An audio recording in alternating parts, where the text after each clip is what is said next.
ಬದಲಾಗಿ ಆ ತಂಪಾದ ನೆಳಲ ಆ ಚಂದ್ರನ ಬೆಳಕಿನೊಳಗೆ ಮಗ್ಲ ಸಂತ ಎದುರಿಗೆ ಹುಡುಗ ಮೊಟ್ಟ ಮೊದಲಾಗಿ ಆತನ ಮುಖದಿಂದ ಹಾಡ ಶುರುವಾಯಿತು. ಮಹಾರಾಜ ಹಾಡಾಕತ್ತಿದ್ದ. ಇಲ್ಲಿವರೆಗೆ ಕೇಳಿ ಸುಖ ಪಡಬೇಕಂತ ಹೊರಟಿದ್ದ, ಈಗ ಹೃದಯವೇ ಹಾಡಾಕತ್ತಿತ್ತು. ಮಹಾರಾಜನಿಗೆ ಒಳಗೆ ಸುಖ ತುಂಬಿತ್ತು. ಅವನಿಗೆ ಗೊತ್ತಾತು, ಏನು ಇದು ಸುಖದ ನಿಲಯ, ಮನಸ್ಸ ಸುಖದ ನಿಲಯ, ಬುದ್ಧಿ ಸುಖದ ನಿಲಯ. ಈ ಮೂರರಲ್ಲಿ ದೃಷ್ಟಿ ಬಂತು ಅಂದ್ರೆ, ಚೇತನ ದೃಷ್ಟಿ ಬಂತು ಅಂದ್ರೆ, ಜಗತ್ತಿನತ್ತ ನೋಡುವ ಸುಂದರ ದೃಷ್ಟಿ ಬಂದು ಬಿಟ್ರೆ ಒಳಗೆ ಸೌಖ್ಯ ಹೊರಗೆ ಸೌಖ್ಯ ಅಂತ ಗೊತ್ತಾಗಿ emperor was singing out of himself in spite of himself. ತನಗೆ ಗೊತ್ತಾಗದಂಗೆ ಹಾಡಾಕತ್ತಿದ್ದ ಮಹಾರಾಜ.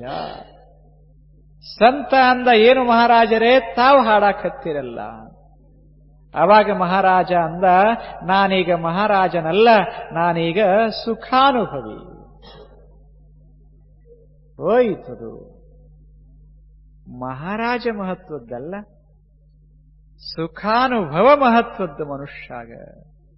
ನಾವೆಷ್ಟು ಶ್ರೀಮಂತರದೇವಿ ಮಹತ್ವದ್ದಲ್ಲ, ಸುಖಾನುಭವ ಮಹತ್ವದ್ದ ಮನುಷ್ಯಾಗ. ನಾವೆಷ್ಟು ಜಾಂಡ್ರದೇವಿ ಮಹತ್ವದ್ದಲ್ಲ, ಸುಖಾನುಭವ ಮಹತ್ವದ್ದು ಮನುಷ್ಯಾಗ. ನಾವೆಷ್ಟು ಧರ್ಮನಿಷ್ಠರ ದೇವಿ ಅನ್ನೋದು ಮಹತ್ವದ್ದಲ್ಲ, ಆನಂದ ವಿಹಾರ ಮಹತ್ವದ್ದು ಮನುಷ್ಯಾಗ. ಏನು ಮಾಡೋದು? ನಾವೆಲ್ಲ ಸಾಧನೆ ಮಾಡ್ತೇವೆ, ಧರ್ಮ ಸಾಧನೆ ಮಾಡ್ತೇವೆ. ಇನ್ನೊಬ್ಬರು ನೋಡಿ ತಾಪ ಆಗುತ್ತಿತ್ತು ಅಂದ್ರೆ ಏನು ಮಾಡೋದು? ತಗೊಂಡು ಏನು ಮಾಡೋದು? ಏನು ಮಾಡೋದು ಹೇಳಿ? ತಾಪ ಆಗಬಾರದು ಮನುಷ್ಯಾಗ. ಧರ್ಮ ಅಂದರೇನು? ಸಂತೋಷ ಪಡೋದು, ಸಂತೋಷ ಪಡೋದು, ಸಂತೋಷ ಪಡೋದು. ದೇಹ, ನನ್ನ ದೇಹ ಹೇಗೆ ಪವಿತ್ರ, ನಿಮ್ಮ ದೇಹವೂ ಪವಿತ್ರ. ನನ್ನ ಮನಸ್ಸು ಹೇಗೆ ಅಮೌಲ್ಯ, ನಿಮ್ಮ ದೇಹವೂ ಅಮೌಲ್ಯ. ನನ್ನ ತಲೆ ಹೇಗೆ ಚಲೋ ಅದ, ನಿಮ್ಮ ತಲೆಯೂ ಹಾಗೆ ಚಲೋ ಅದ. ಎಲ್ಲರೂ ಅಷ್ಟೇ ಇದನ್ನ ಅನುಭವಿಸ್ತಾ ಹೊರಟೇವಿ ಅಂದ್ರೆ I am as rich as you are. I am as bliss-filled as you are. I am almost a God as you are. ಯಾರಿಲ್ಲಿ ಮನುಷ್ಯರಲ್ಲ. ತಿಳಿದ ಬಳಕ ನನ್ನ ದೇಹವೇ ದೇವರದಂದ ಬಳಕ ನಾ ಯಾಕೆ ದೇವರಲ್ಲ? ನಿಮ್ಮ ಮನಸ್ಸು, ನಿಮ್ಮ ಬುದ್ಧಿಗಳೇ ದೇವರಂದ ಬಳಕ, ದೇವರ ಕೃತಿಗಳಂದ ಬಳಕ ನೀವ್ಯಾಕೆ ದೇವರಲ್ಲ? ಗೊತ್ತಿಲ್ಲ. ಇದು ಬರೇ ತುಚ್ಛ ಅಂತ ಗೊತ್ತಾತೆ ವಿನಃ ಇದು ಭಗವತ್ ಕೃತಿ ಅಂತ ಗೊತ್ತಾಗಲಿಲ್ಲ. ಮನಸ್ಸ ತುಚ್ಛ ಅಂತ ಕಂಡತೆ ವಿನಃ ಮನಸ್ಸಿನ ಸತ್ವ ಗೊತ್ತಾಗಲಿಲ್ಲ. ಇದನ್ನ ಗೊತ್ತು ಮಾಡಿಕೊಳ್ಳದೆ ಇರೋದರಿಂದ ಈ ದೇಹ, ಈ ಮನಸ್ಸ, ಈ ಬುದ್ಧಿಗಳನ್ನ ತುಚ್ಛ ವಸ್ತುಗಳ ಮೇಲೆ ಹೀಗೆ ನಿವಾಳಿಸ್ತೇವೆ. ಅದಕ್ಕೆ ಮನುಷ್ಯ ಅಸಂತುಷ್ಟನಾದ, ಅಶಾಂತನಾದ. ಇನ್ನು ಶಾಂತಿ ಯೋಗ ಆಗಬೇಕಾಗಿತ್ತು ಅಂದ್ರೆ ಇವುಗಳ ಮಹತಿಯನ್ನ ತಿಳ್ಕೋಬೇಕಾಗ್ತದೆ. ದೇಹ ಎಷ್ಟು ಮಹತ್ವದ್ದು, ಮನಸ್ಸು ಎಷ್ಟು ಮಹತ್ವದ್ದು, ಬುದ್ಧಿ ಎಷ್ಟು ಮಹತ್ವದ್ದು, ಇದನ್ನು ನಾವು ತಿಳ್ಕೊಂಡಿರಬೇಕು. ಇವು ಬಹಳ ಅಮೂಲ್ಯ.